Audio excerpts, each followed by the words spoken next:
How's it going, guys? Welcome back to TheBlueShifting and welcome back to SeaBed. Okay, so literally reality is crumbling around us as we watch Sachiko nearly fall back into the scenes we saw at the very beginning of the game. Whether that was literal or not, we'll have to find out because she is having hallucinations, so where's reality, really? However, you guys are dropping little hints here and there. You're making me think there was something a lot more to it than just a hallucination.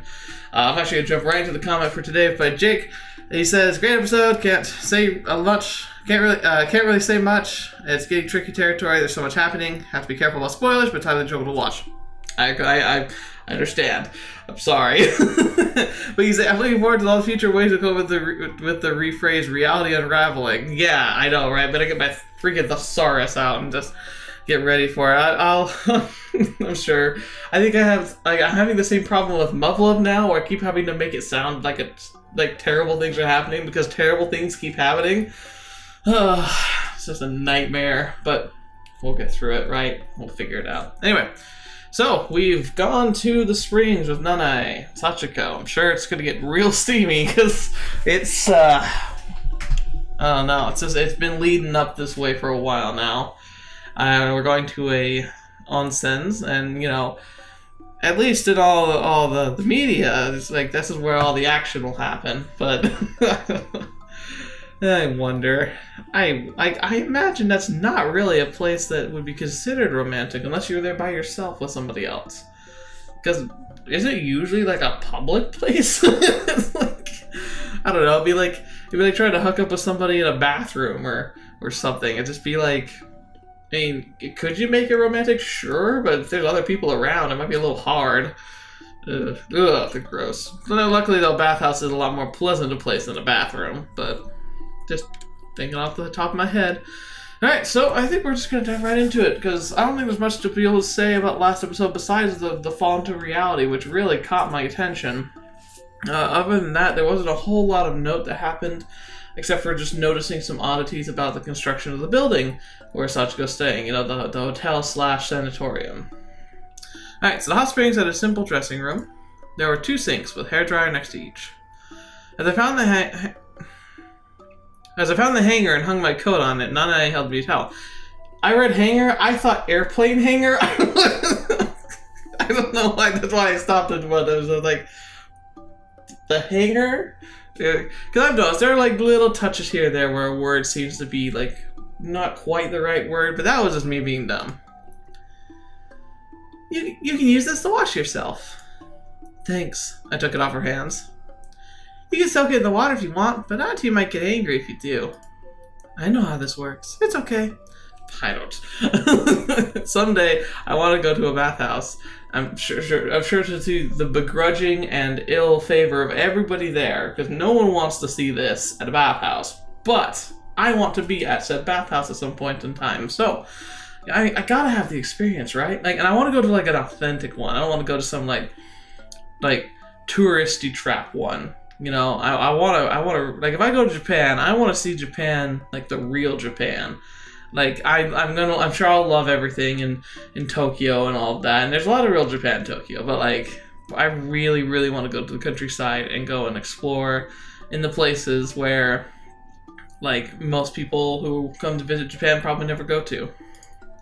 Nanae folded her clothes and put it in the basket. She then firmly took off her pendant, placing it on top of them. Okay, pendant. Have we had that described to us before? I wonder if it has some significance. Noticing my gaze, she said it was just a protective charm. Okay. It was a simple silver cylinder attached to a chain. Nanae entered the bathroom ahead of me. I also folded my clothes and put them in the basket, then followed Nanae through the door that turned out to be barely holding onto its hinges. Great start for the place.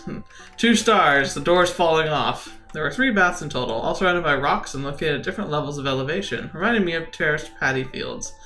Ooh, if they have the staged places and they have different temperatures for each one, that would be really cool. I stepped into the one in the middle, as it was closest to the entrance. Oh boy. Oh, good. Convenient steam.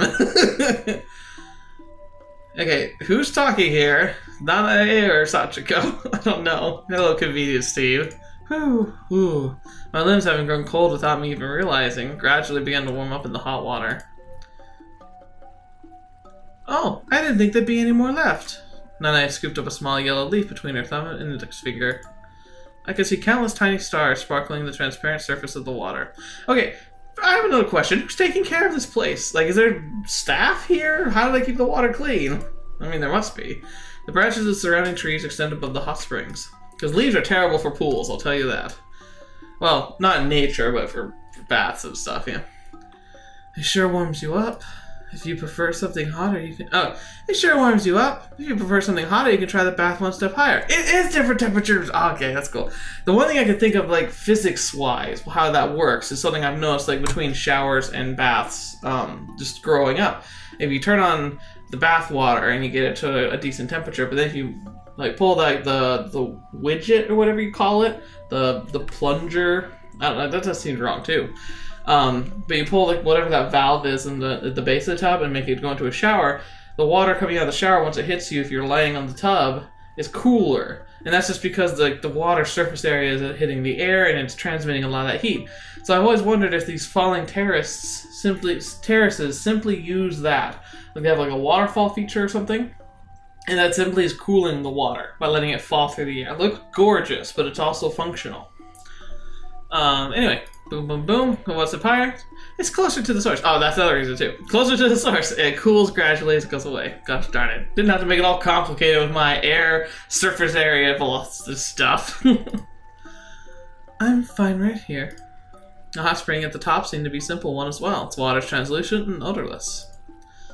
Okay, then. In that case, come over here. Oh, dear. She points at the spot in the shadow of one of the branches, opposite where I sat. If you look to your left, you can see the library right there by the mountain. See? I follow her fingers, see a canopy of countless trees swaying in the wind. I can make out the library dome amidst the sea of greenery. Found it? You can even see the whole town from this vantage point.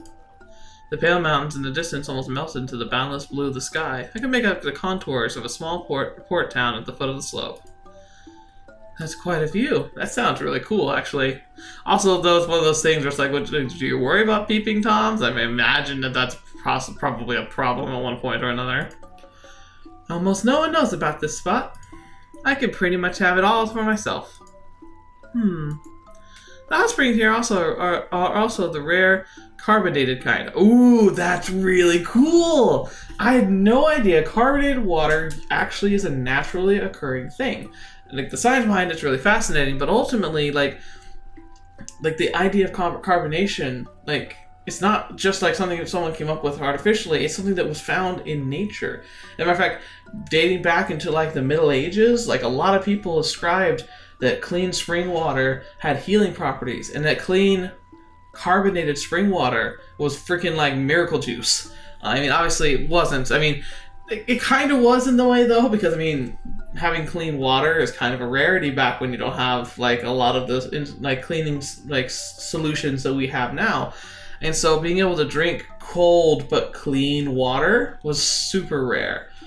So, like, I can imagine that it would feel really good and help your body and help you get rid of toxins better. And so, like, maybe it would actually help people, make people feel better.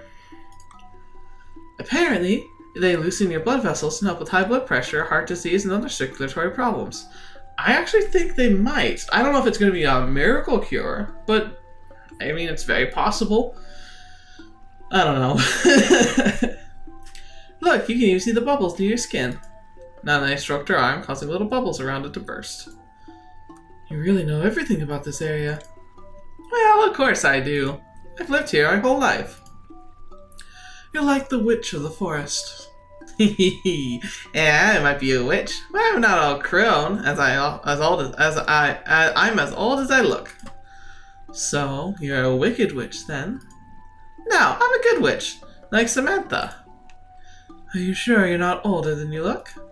There weren't any kids here around my age, so my mom and my auntie took me out for picnics a lot. We went gathering wild vegetables too, like kinsui.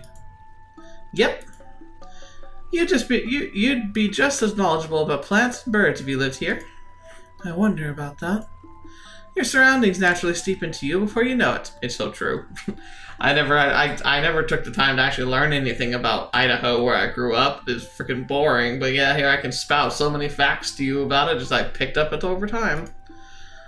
At times, I honestly feel like we're all just products of our environment. Well, there's a whole debate in psychology about that. Like mirrors that reflect only parts of the world around them. Nanae paused, seemingly searching for the right words. The only things that differ between said mirrors are their size, shape, and direction they're facing. What about colors, or the condition of the glass, like stains and cracks? Yeah, that too.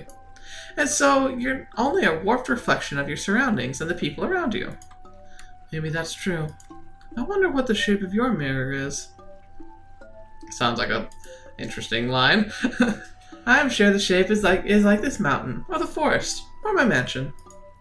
I've said, I pretty much grew up living and breathing this place. I feel like I can see the forest and the mansion much better when I'm with you. Oh, snap, Sachiko. Whew. Thanks. What do you think of your mirror shape? What do you think your mirror shaped like? Mine? We're gonna say clover.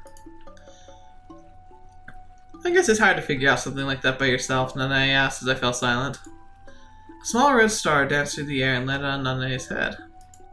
Noticing my gaze, she placed her hand on her head and picked up the leaf. I didn't notice at all. She let out a hearty laugh. Like you said, I didn't live a particularly introspective life. But if there's one thing I've always had my eyes on, it's my childhood friend. Oh, that sounds romantic. I wonder. I think I've already told you, but that person is no longer here.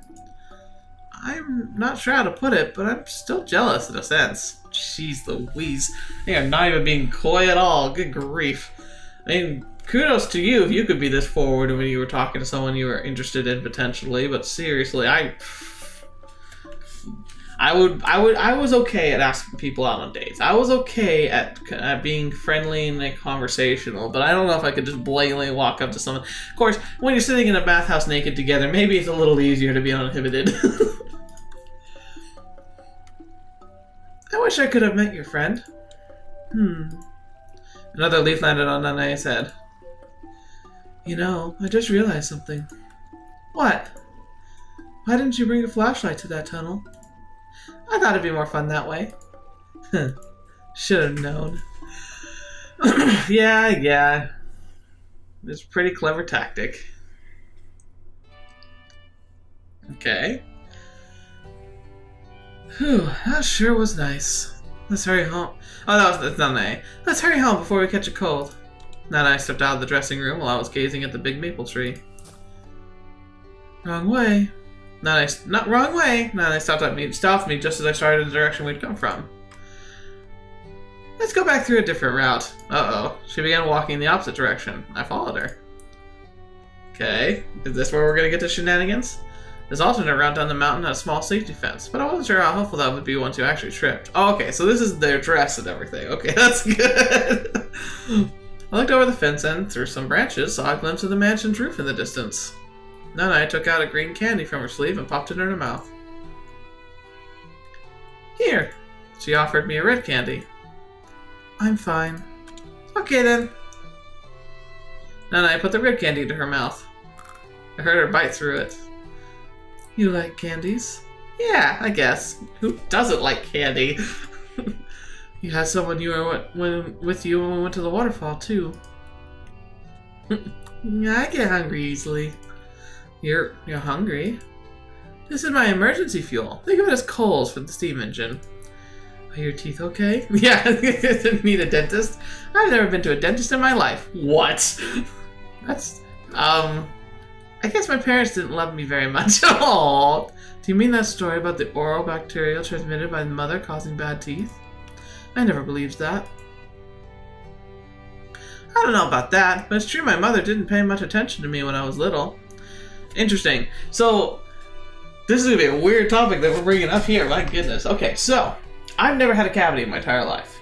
Not once. I sometimes didn't have the best brushing habits, still kind of don't. But I do at least, like, by the time I got to my adult life, I'm at least responsible enough to brush at least once a day. Not the greatest at flossing, I really need to work on that, but I do try. However, once again, never had a cavity my whole life. Doesn't mean I didn't have dental work. I had to have braces, but only for a year. And, I have a permanent retainer that fell out. I need to get replaced. It wasn't so permanent after all, it turned out. But that's the thing, is, like, never had it. The dentist have always looked at me and said, like, oh, you need to work on this, you're going to get cavities, but never did. And it really does. The quality of your teeth throughout your life has a lot of determination based on the bacteria that are in there. Now, there is that old wives' tale about being transmitted by your mother. No one knows. However, my dad, I think he's had one cavity his whole life, but he's never had problems with his teeth. My mom has tons of problems with her teeth. She's always having to go to the dentist. She brushes her teeth twice a day. She flosses all the time. She still has issues all the time. But me, my brother, and my sister, never have had any cavities. And now, I've got my family. My wife has problems with her teeth, tons of them. I still don't have any. I'm really hoping my teeth get passed on to my boys, because then I don't have to worry about all the dentist stuff. Because, I don't know, there's something about it. Some people just never have any issues when it comes to their stuff, and some people do. I guess my curse, my exchange that I have, I've always had to battle bad breath. Like, most of the time people have bad breath just because they a merit of not brushing, or they, like, I don't know, they just don't take care of themselves, or like they eat something really, like, smelly, like garlic, and don't, like, take some gum or whatever. But for me, it's the bacteria. Like, I don't have bacteria that cause any rot on my teeth, but I do have bacteria that cause stench, and I can't fight them off because they're part of, like, just the environment of my mouth. I'd have to purge all bacteria from my mouth to try and fix them, and that's not going to happen. Like, I do the best I can. I keep it in check for sure, and I always have, like, gum or something on me in public, but it's just one of those things. So, like, it's like I traded one curse for another. I'm not sure how to explain it, but she was kind of unable to pay attention to multiple things at the same time. Oh, that's actually kind of sad. When she focuses on her work, she forgets to sleep, eat, and pretty much everything else. The same rule applied to the people she loved. When she was little, she had someone more important than me. When I was little, she had someone more important than me. You don't love your mother? Never really gave it that much thought. I don't know, I just felt normal to me. But I did feel a bit jealous when they looked happy together. I think that's still a bit better than forcing yourself on others, at least. Yeah, that's pretty sad. I think I understood back then, too. I heard her chew through another candy.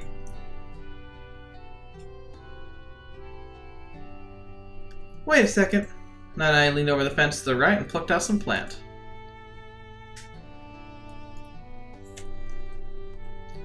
Let's go!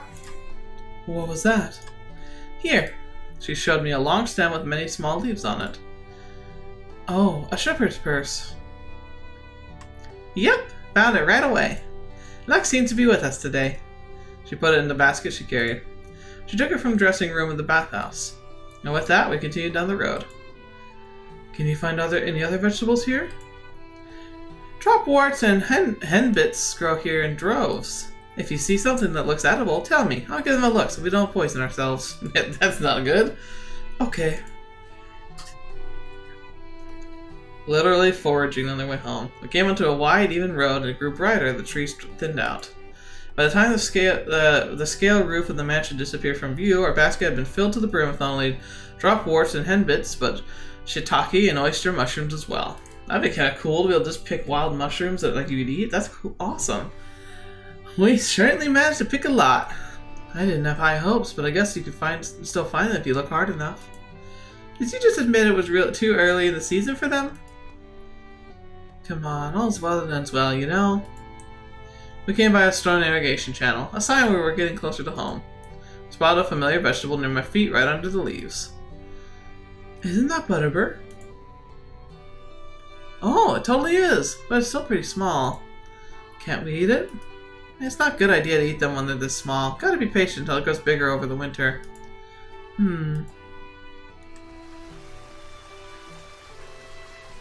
I'll go wash the dirt off our blender. Give me a moment. She descended the stone steps and leaned over the edge, immersing the entire basket in water. The dirt was swept away in the translucent liquid, traveling toward the mansion. It stings. Nanae continued to wash the vegetables with her bare hands. It must be icy. I spotted a dotted branch covering the bundles of white hair. What is this? Ah, it's a pussy willow. What a great name. Nanae lifted her face while remaining seated. Huh. She broke the willow branch in half and ascended the stairs. Here you go. I took one of the resulting branches from her. You like pussy willow trees? I'm so immature. Stop laughing, idiot. It's a tree. It's the literal name of a tree. I think I do. I touched the hairy bundle, finding it just as soft in appearance as you would suggest. I like them too. My mother used to keep a branch in our room at all times. I didn't get why she refused to pick more colorful looking flowers, but now I find myself leaning towards this kind of simple aesthetic. My right hand's gotten all red. Let's hurry home, okay? Nanae stared down the road. We're close to the mansion, so I can no longer see the entirety of the building. The high walls of the east wing filled the entirety of my vision. I think I read that wrong. Sachiko, I think it was Nanae. I turned and saw the mountain covered in lush greenery. Above it drifted a huge cloud, looking almost like a vast layer of snow. We might be getting snow tonight. Nanae turned to me before I knew it. You think it's gonna pile up? Yeah, definitely that kind of cloud over there. Let's go back and warm ourselves. Okay. Snowy mountains.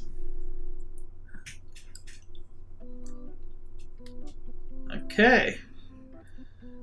Auntie always complains when I use oil in the main kitchen. Let's do this in the annex. The annex was connected to the east wing through the roots corridor.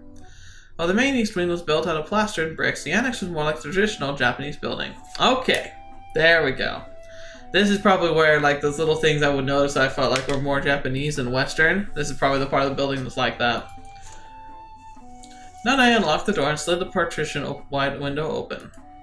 The relative wide entrance was circular in shape. The ground base in front of the door was made of stones and had some wooden flooring above it. You can leave your shoes there. Nanae swiftly slid out of her shoes, only using her heels as the basket occupied her hands. She then stepped inside. I took my shoes off and followed Nanae as the wooden floor creaked under my steps. The corridor was too narrow to walk side by side, but it took only a few steps to reach the stairs. I looked up, but it was too dark to see anything. Oh yeah, Auntie gave me a bottle of some pretty good alcohol as a present the other day. Can you handle sake?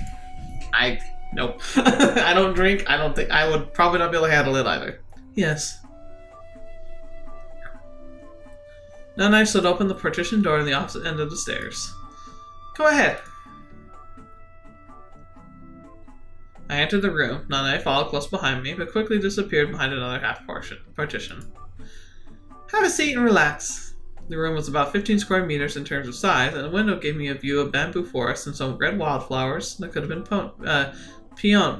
peonies. What? I have no idea. Aside from the dining area and the wardrobe, also spotted 3 lights under the shelf-like lampshade. What kind of room is this? I picked up the 2 futons and noticed in the corner of the room, placed them both on both ends of the table and sat down on one. The thick fabric was well dried and didn't hurt my legs at all. This is the maid's room, but these days I'm the only one that occasionally uses it. I heard her voice from beyond the partition. Though the somewhat darkened partition, I could partially see a kitchen. Oh, could you turn on the heater for me? Nanae addressed me from the kitchen while massaging her tired legs. I reached out to the heater standing next to me and flipped the switch. The thing made a cracking sound before a bright orange flame lit up behind the metal grate. I turned it on. Thanks. Sounds like a dangerous piece of machinery, but hey, as long as they're safe. Don't want to catch anything on fire. Especially here. Oh, wait. Nanae stood up and disappeared into the kitchen again. The 2 plates of freshly made tempura, along with 2 bowls of miso soup, rested on the table. The wild mountain vegetable leaves Nanae used for the dish were crispy at the edges, but green in the middle. The whole dish seemed to have just the right amount of crispiness. Aw, that sounds cute. Meanwhile, the miso soup contained the rest of the vegetables we'd gathered. Apart from the shepherd's purse, the shiitake mushrooms, and carrots, I could taste the leaves and stems of a few other plants.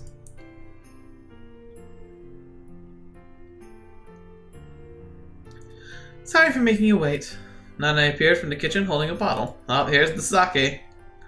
Seems like a bit less than I thought. It's enough for me. But if you want to make more, I'll help.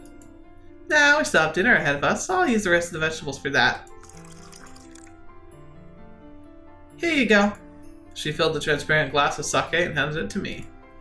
After staring at it for a few moments, I tilted the glass against my mouth. A cold sensation extended across my throat.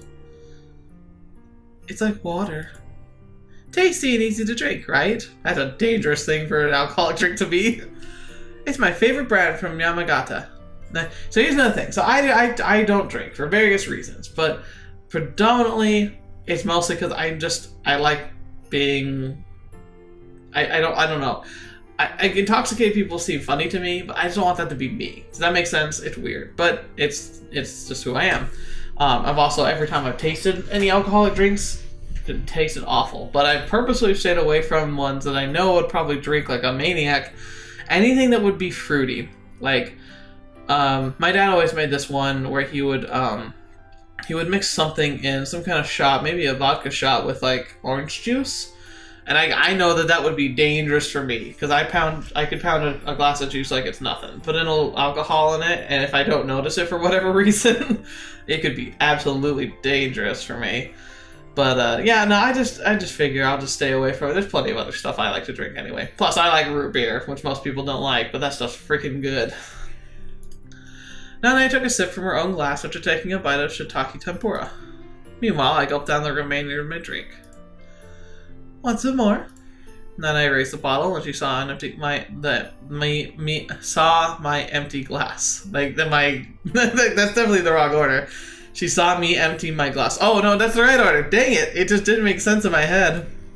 After a second or two of hesitation, I held out my glass in front of her. Oh boy, watching it slowly filled up again. I took another gulp and let out a breath. I noticed Nanae staring at me. Oh boy. I thought your hair was black as the darkness in the tunnel, but your eyes seem to be just like that too. Mine are not as dark.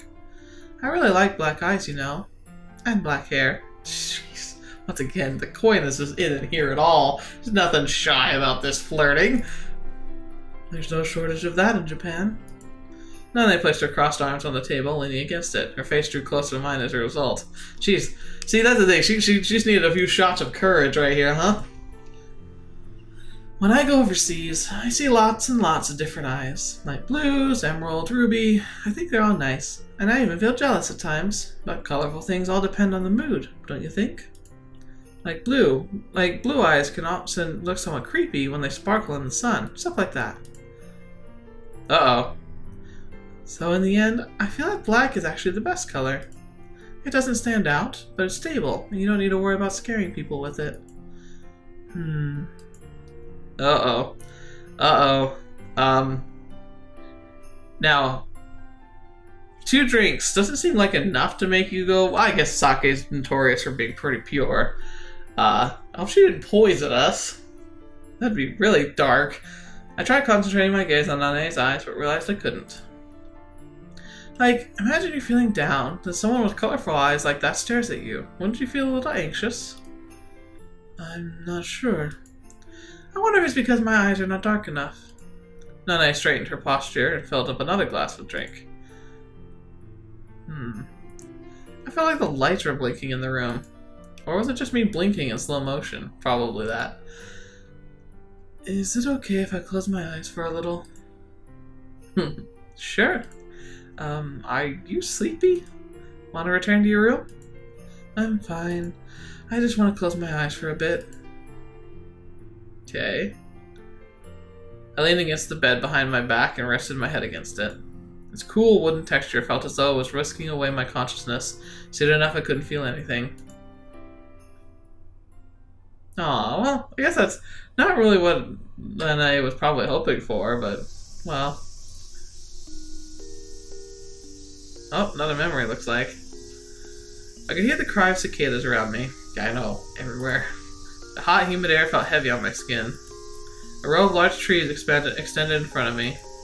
They reminded me of cedars, but the leaves were flat and big.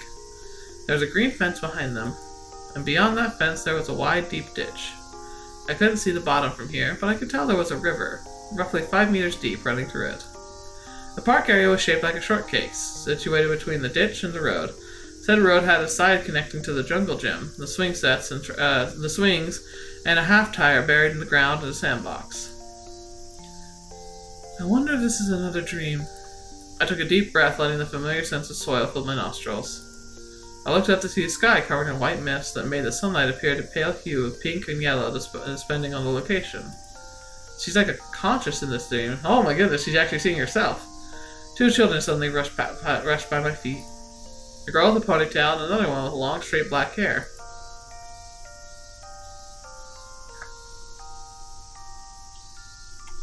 Let's get some cicadas today.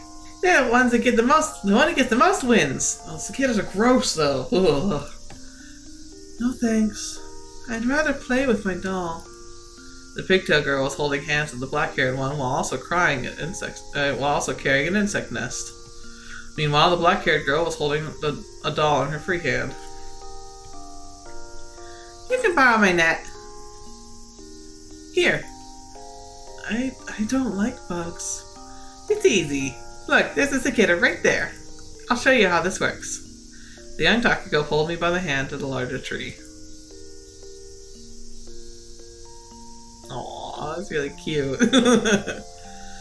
She readied the net with her mouth wide open. Hey, yeah! The insect flew away, avoiding Takiko's net as she swung it downward. I felt something touch my face! I felt something touch my face! I'm leaving! The black-haired girl began walking towards the park exit, wiping her face with the back of her hand. Hey! Wait! I just had a bit of bad luck there! Takiko, still looking for the escaped cicada, turned around with a panicked expression and chased after the girl. However, as she did so, a sizable dragonfly flew right across her face. It's a golden ring dragonfly! She chased after the dragonfly, swinging the insect net in its direction. Glancing down, I spotted something on the ground. I picked it up and brushed the dirt off it. It was the doll the black-eyed girl had with her. I knew it well. Hey. I caught Takiko, who was about to pass by me in her relentless chase of the dragonfly, by the shoulder. Wow! Your friend dropped this. You should bring it to her. Oh, that's Sachi's doll. Interesting. So, now she's interacting with her dream in a very direct way. Very interesting. What the heck? Ooh. I raised my head, making the blanket slide down my shoulders. I had a faint recollection of its light purple color and rose embroidery. What was that sound? That sound was weird. I must have dozed off at the table. The sound of running water stopped. You awake? Nanae's voice came from the kitchen. Thirsty? I looked at Nanae to see her wiping her hands with a towel. No, I'm okay. How long did I sleep? About an hour, I guess. The light reaching me through the bamboo blinds illuminated her hands in orange. Oh, I'm sorry. I meant to help you wash the dishes. It's okay. I could see countless snowflakes dancing in the sky through the window behind Nanae's back, piling up on the bamboo fence. You look pale. It's gotten pretty cold, so maybe one blanket wasn't enough. Nanae came closer to me and checked my temperature with the back of her hand. Phew, you don't seem to have a fever at least. Might be because of how much I drank. It's been a while for me. Ooh. I tried to stand up but realized that my neck was numb. The world began to spin around me. Ooh. I lowered my head before the numbness extended across my entire body. It's okay, it's okay. I got a little dizzy from making a sudden move. As my vision returned to normal, I realized I was leaning against Nanae's shoulder. Maybe you should lie down for a bit. I'm okay. More important, I remembered the dream I just had. What kind of dream? A memory from my youth. I was hunting cicadas in a park. You? I got forced into it by a friend. Did you catch any? I went home before that could happen. But then my friend came to my house the next day with a big dragonfly in the basket to apologize. She said she'd give it to me if I forgave her. And did you? No way. I mean, if she'd brought her flower or something. But then she said she'd gotten something even better for me. I had to try to pretend to stifle a smile. Sounds like a weird kid. You're telling me. She never listened to others. So you didn't make up after that day? We did. I told her I didn't need any other bugs, but then she tried to open the basket with the dragonfly right there in front of me, saying she'll give it to me anyway. In the end, I ended up promising to forgive her if she didn't open the basket anywhere near me. You make up like that? Yes. You know, you were both pretty weird. Nanae smiled. I shrugged and smiled to myself. I've been having dreams of my past quite frequently as of late. I glanced at the snow outside the window. Maybe it's because this place reminds me of my old home. I've heard that having dreams is a result of your brain organizing things and experiences during the day. Maybe it came upon an old album as it stored in the tunnel. The hot springs, the pussy willow, and the rest of your experiences from earlier today. It's sort of become a recurring thing at this point, though. Maybe there's something you want to remember. Maybe. A small rectangular mirror was hung up on the wall in front of me. I could see myself in it, leaning on the table with one hand.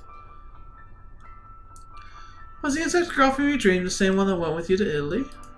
Yes. So you knew each other since childhood? Yes.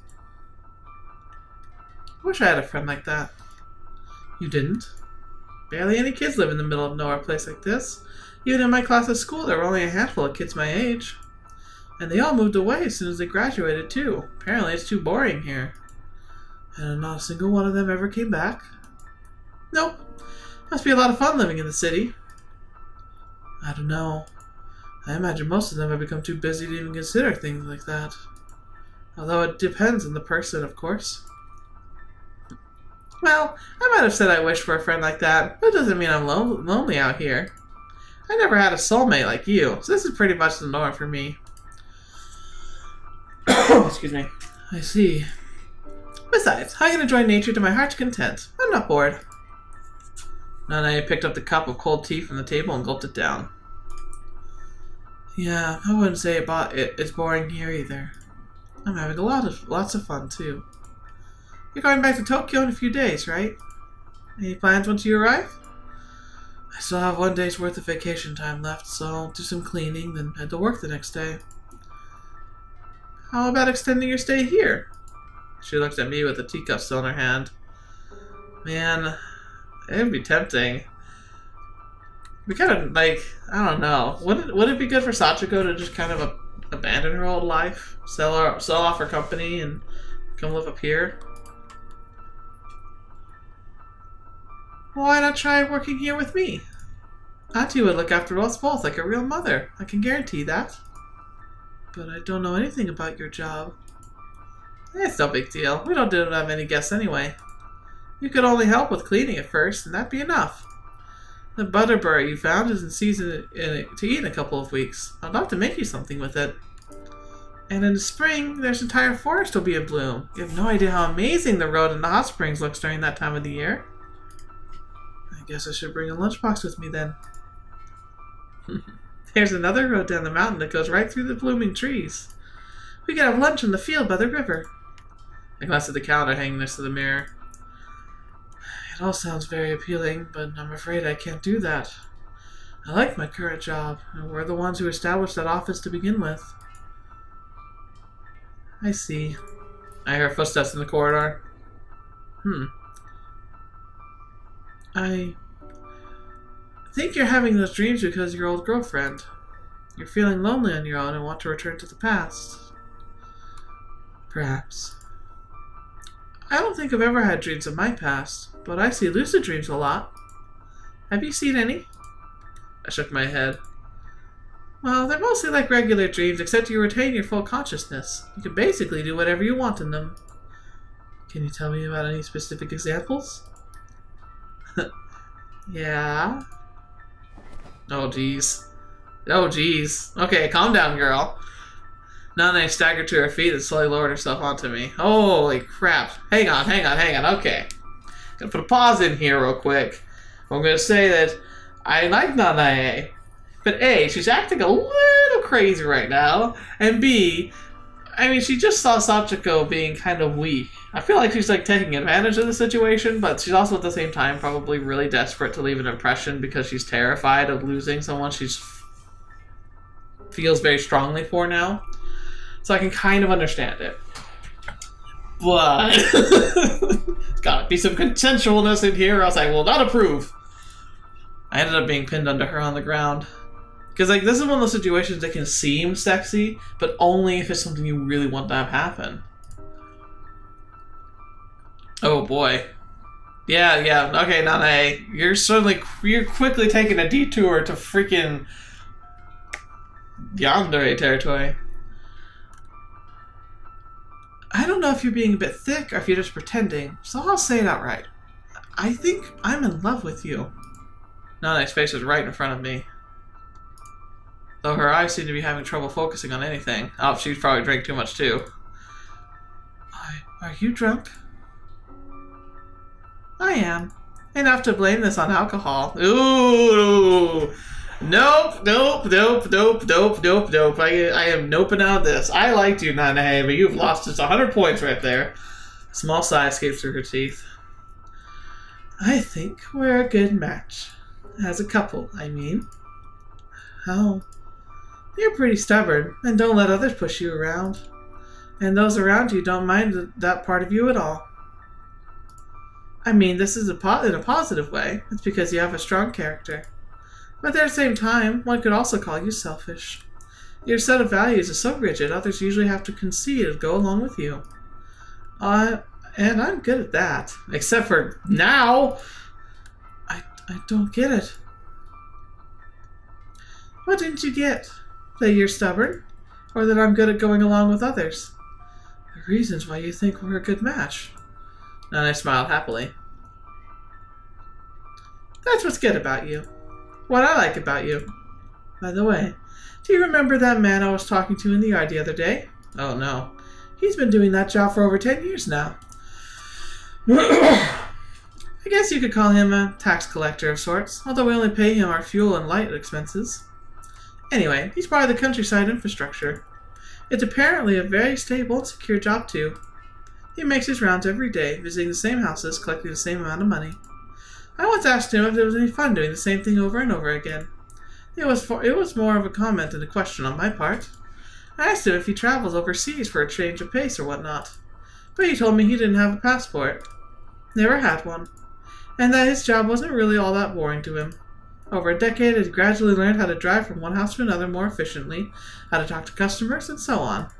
He's apparently able to squeeze enjoyment out of all those minuscule changes. I was really surprised. How can one enjoy such a monotone life? He only goes in circles, stuck in the same place forever. I couldn't imagine anything more terrible. Did you tell him that? No, even I wouldn't go that far. You can't say anything like that in the countryside. Well, I don't know if it's any different in the city. Anyway, it's not good to be too direct out here in the country. People like keeping everything in ambiguous terms. It's like our society is a puzzle board and people are the pieces. It only works when they all fit perfectly together. But that can't happen if you're too much of an individual. Inside, everyone's completely different. Some might like the gelatinous amoeba, while others take the shape of a star with rigid edges. So far, everyone fits together. So for everyone to fit together, we need an escape where we can be ourselves. And that's a hobby. Did I make any sense? Yes, but you're crazy. Well, I feel like I understood the part about the countryside anyway. Phew. Anyway, I digress. Or rather, this will make sense later. But we're talking about how we're compatible. So in connection with that, there was another, more personal reason I never told him what I thought. Can you tell what it was? A difference in your values? Yeah. How'd you figure it out? There are many reasons why one wouldn't fully reveal their thoughts to another person, but you mentioned it was a personal reason, so... Nanae nodded. That guy is the oldest son of a local farmer, and he'll have to take over that business eventually. As such, how can I, a person without parents, responsibilities, or any strings attached, tell him what to do with his life? I might have ended up bringing a whole heap of trouble on his family if I accidentally convinced him. Well, the people in the city are tied down by their responsibilities just the same. I see. That makes things easier. It all comes down to your values. The set of beliefs I have as a free person and the values of those that have support their families are entirely too different. It's impossible for two people like that to communicate honestly, and neither would they understand the other even if they tried. The way you see the world depends on your environment and position in society. We're all pieces of the puzzle called society. What an interesting discussion to be having in a pre-rape scenario. Oh, I knew the music was weird. Exactly. Anyway, I keep digressing, but I'm almost done. The reason we're perfect for each other is because of how our values work. I've kept thinking about this ever since I met you. Nanae hesitated for a second, drawing her face back with her eyes closed. Your emotions are very faint. Have you noticed that? When you're happy or sad or angry, not like I've ever seen you angry, but even when you talk about Takako, I can't see any sorrow in you. It's like you are impersonally reporting the facts of a little to no subjectivity. And? Could it be that you didn't even cry when Takako passed away? She paused there. I kept silent, so she kept on opening her mouth again. You're free to get angry at me, but I feel your contempt of loss is completely different from that of other people's. Conception of loss. It's not something most people would understand, and I imagine it makes life pretty tough to live. Smiling, Nanae went on. Gosh, why are you so horrible all of a sudden? But you've got nothing to worry about now. This is what it all comes down to. I think your perception of the world would be perfect harmony with mine. I can adapt myself to any person. I mean, I was brought up here in the mountains. I've watched plants, animals, and nature in general my whole life. If you get too close to a hornet's nest, you'll get stung. If you eat a poisonous mushroom, you'll end up in bed with a stomachache. You can't climb or jump down a steep cliff. There's no room for negotiation in nature. They all have their set values, rigid as stone, and all I can do is respect them and adapt. That's the way I live. Even if you're right about me, it doesn't necessarily mean I particularly want to be understood or have anyone adapt to my lifestyle. Don't you ever want to share your thoughts with someone? I looked away from Nanae's honest, passionate eyes. I'm happy about your feelings, but to be honest, I don't think I'll ever get Takako out of my mind. I don't mind. Jeez Louise. Ugh. Nanae raised her upper body, took out a band from her sleeve, and fastened her hair into a twin tails. Oh, that's dark and evil. How does she even know about that? Did we? Oh no, we told her about it on one time, didn't we? I hope that's all it was. Even I'm surprised by how strongly I feel about you. I don't care if I have to be a replacement for someone else. The way she smiled down at me from above reminded me of Takako. I think it'd be better for you, too. The thoughts you never voiced are no different from thoughts that don't exist. They make you anxious. If you continue being like that, you'll end up vanishing yourself. You can think all you want, but feelings without a target are hardly different from feelings that don't exist at all. She, with her face reminiscent of Takako's, gazed deeply into my eyes, eager for an answer. We can start our lives anew. Now is a perfect opportunity. For us both. Oh gosh. See, this is where, like, I had kind of a feeling this was gonna go south because, like the quickness that we got drunk. It's like, I don't know, maybe it's just I'm not experienced enough with this kind of stuff, but at the same time, it seemed too fast. And then this is happening. And now I'm like, okay, maybe we were freaking poisoned. The face of the woman in front of me kept flickering back and forth between Takako's and Nanae's. Oh man, this is bad. Oh, this is very unhealthy.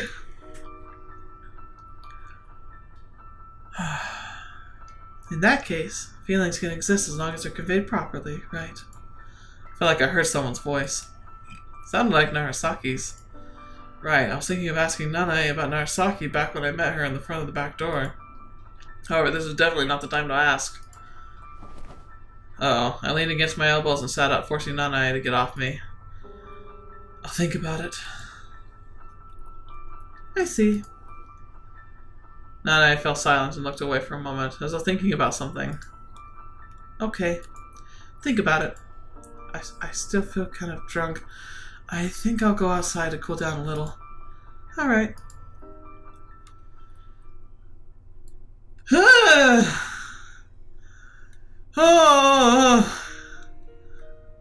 Oh my gosh.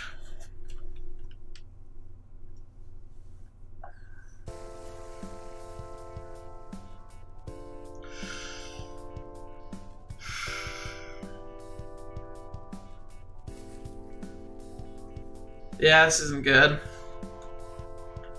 Ooh, this is really not good.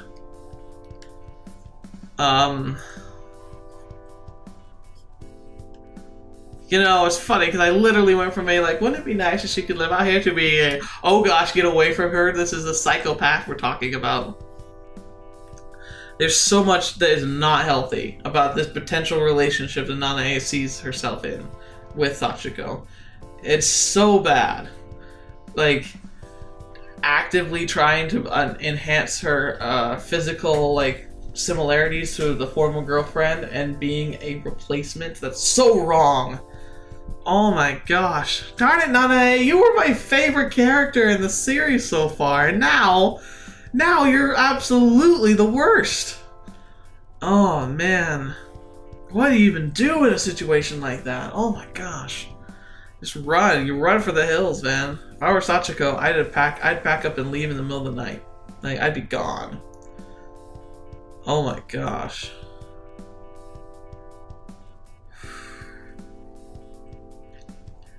I don't even know what she's gonna do now. That's terrifying. Boy, this took a turn.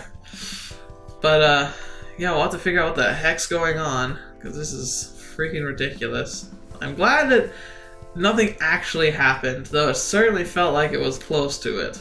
Jeez Louise. Oh, man. Oh, man. Okay, so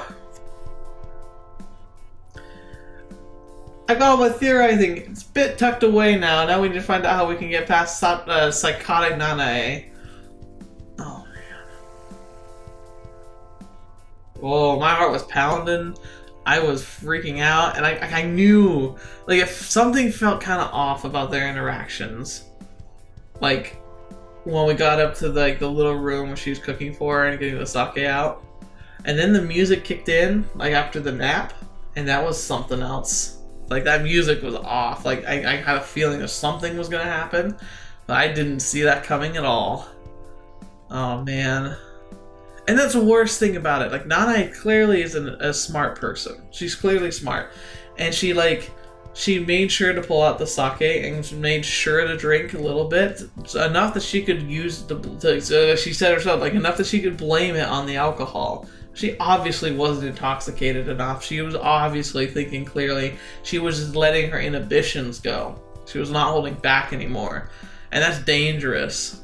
Because that tells me that Nanae is on the edge of breaking her, like, inhibitions at all times.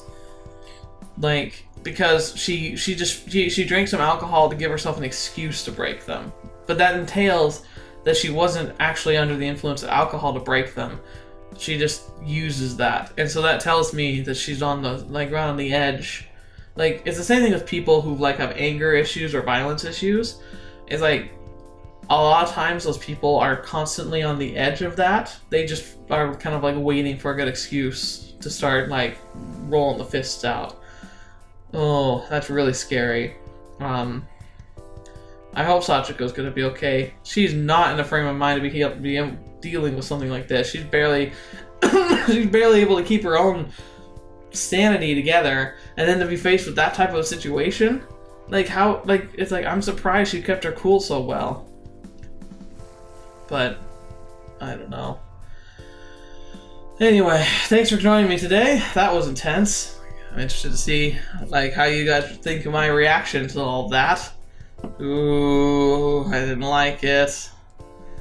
Ooh, especially, and I also think, like, I can't think very highly of people who would take advantage of a situation. Like, it was clear that Sachiko wasn't feeling well, and it probably wasn't just the alcohol. She was like, but maybe that's why she was so relieved when she felt her forehead and she didn't have a fever. She's like, oh, okay, it's probably just the alcohol. I can go ahead with my plan.